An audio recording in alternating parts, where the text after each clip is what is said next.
What if you missed an important medical notice because you didn't have a reliable mailing address? Imagine opening your mailbox a month late and finding a letter that could have saved you from an emergency room visit. That's our reality check question today. Picture me in line at the post office, holding a stack of boxes and thinking, there has to be a better way. We hear that a lot, and today's episode is all about the better way. We have a quick listener teaser.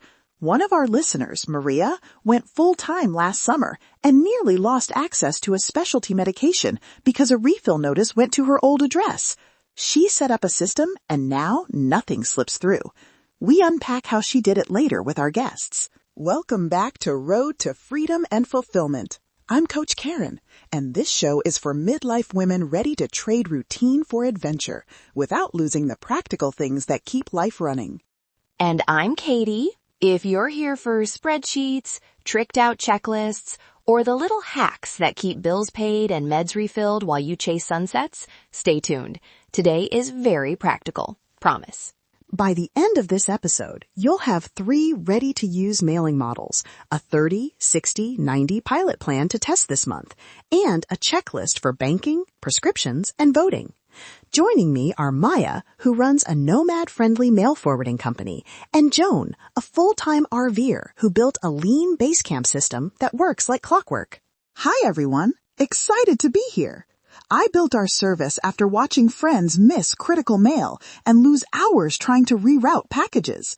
My focus is on systems that are legal, low friction, and respectful of privacy. Hello, I'm Joan.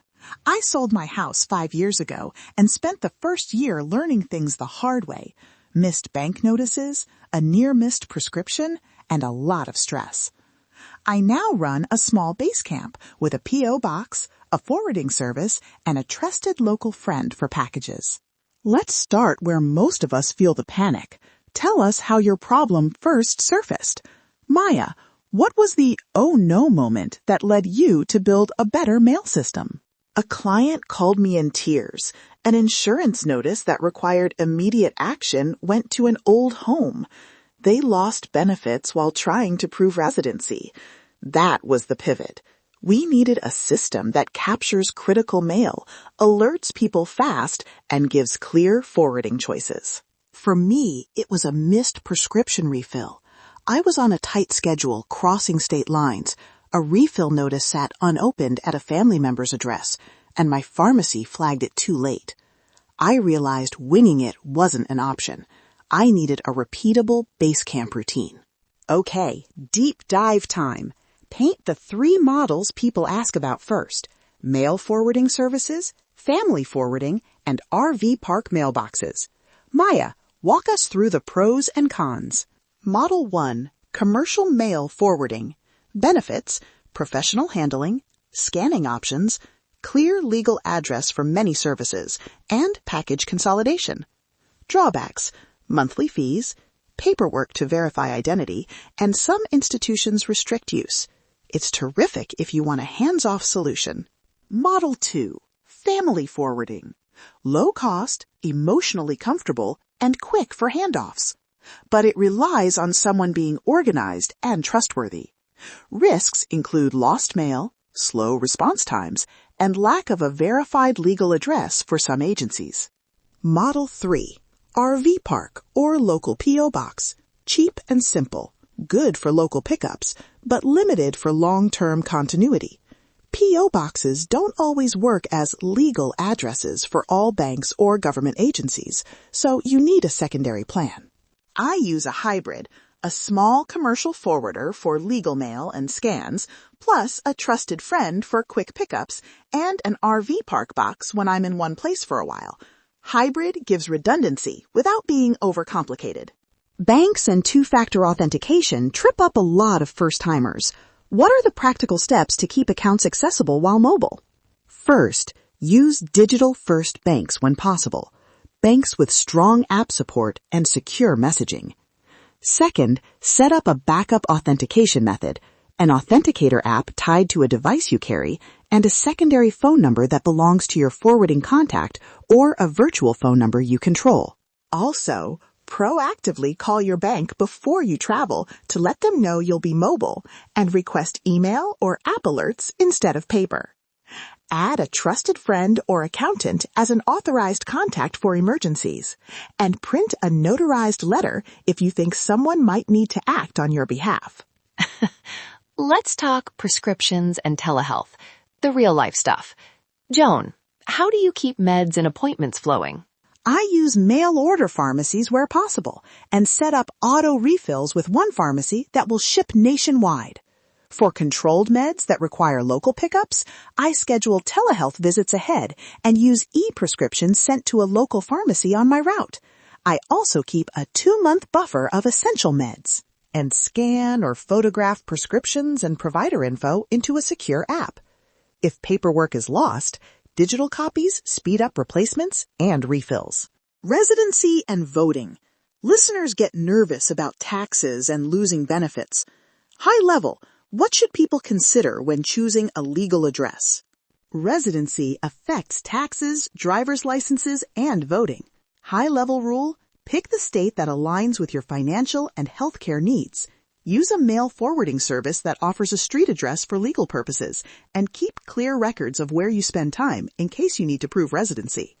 I switched residency to a nomad-friendly state with lower fees and simple DMV rules.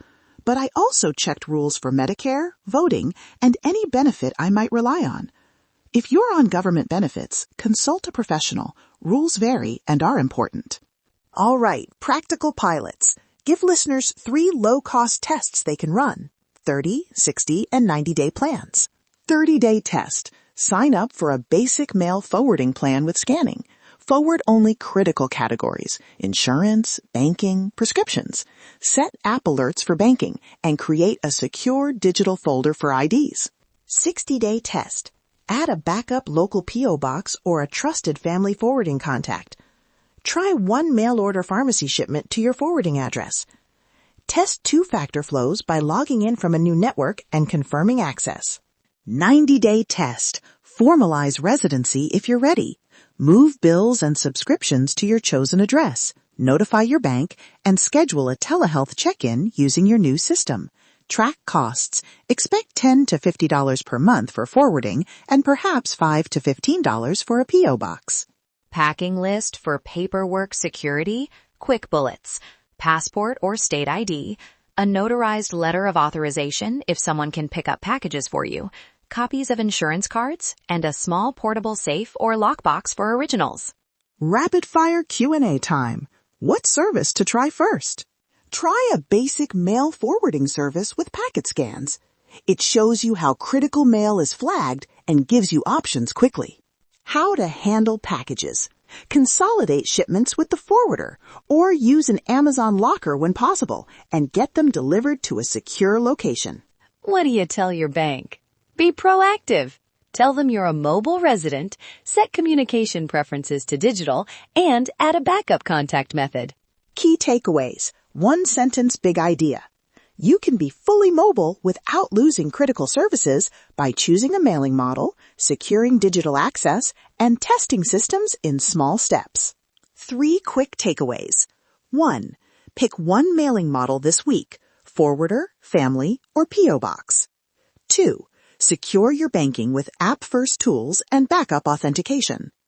3. Create a healthcare fallback: mail order meds and telehealth with 2-month buffers.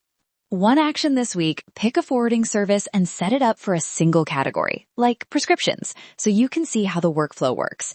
We put templates and a checklist in the show notes. Trade perfection for testing. Start small, measure what matters, and tweak. You don't need everything solved before you leave.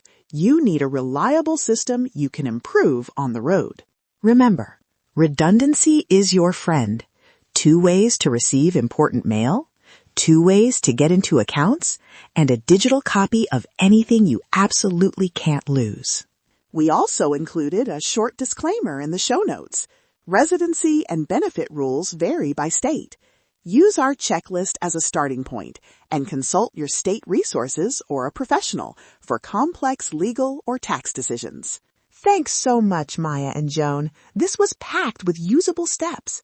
Listeners, If this episode eased even one worry, please subscribe and share so more women can make the jump with confidence.